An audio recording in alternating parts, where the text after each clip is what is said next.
Hey everybody, this is Quay at DoneDone, and in this video I want to show you how to connect your web form to your DoneDone mailbox. You've got a WordPress form or a Webflow form or some other form on your site. How do you get that data submitted to your DoneDone mailbox? So let me show you how to do this. So it's really two key things you need to know. So I'm going to use Webflow as the demo here, and this is on the admin side of Webflow. You can see there's a form notification section where if you have your form on your website, here's how you configure what to do with that data when they hit submit.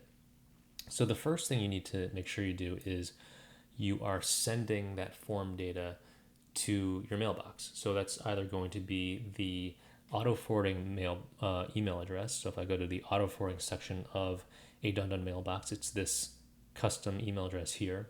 So you would submit form data to this address. Or if you already have a forwarding address set up, so you've configured your company's email address to forward into your mailbox, you could just forward it to that email address, because then that will then forward into the mailbox. Either way you want to do it is just fine. So that's the first thing, pretty simple. The second key thing is that you want the reply to address to be the email address that the customer types into the form.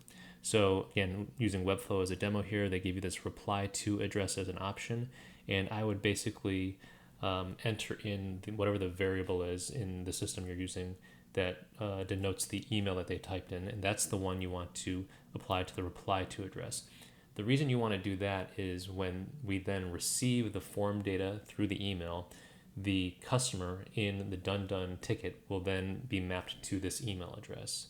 Otherwise, if you set the reply to address to something else, or you don't set it at all, the email address, the customer for that ticket might just be something generic to the form system itself and not to the actual customer.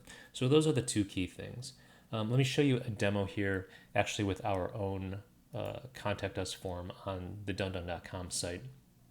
So again, as I said, we use Webflow. So in this case, this is our form here. So it's a little different for us because we're actually using Zapier. The reason we're using Zapier, and this is a good opportunity for me to show you how to do this in Zapier as well. Webflow only lets you customize one form in your marketing site or whatever site you're using for Webflow. We happen to have multiple forms in DoneDone.com, so we are not using what you're seeing here. So if you only had one form and you're using Webflow, you could use this. But for us, we have multiple forms, so we're actually going to use Zapier to do the connection to our mailbox. So if I go into Zapier, this is the Zapier Zap that connects the contact us form, and this is then sending an email to our support@donedone.com address. And just to reiterate here, you can see that the reply to address here is going to pull from the email field of this contact us form right here.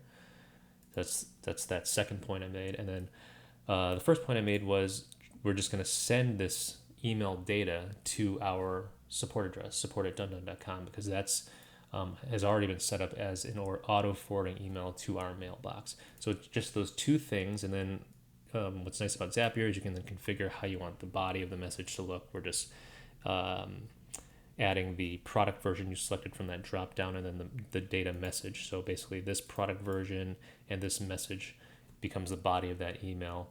And then just to close the loop, the subject is whatever the topic you picked. So this topic here you picked will become the subject. And so when the email submits into our system, we'll get the topic as the subject, and then the body describing the version of DoneDone, and then the actual message that was typed in.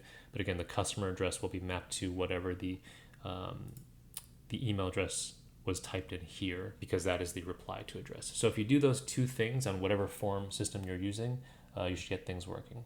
Thanks. Hope this helps.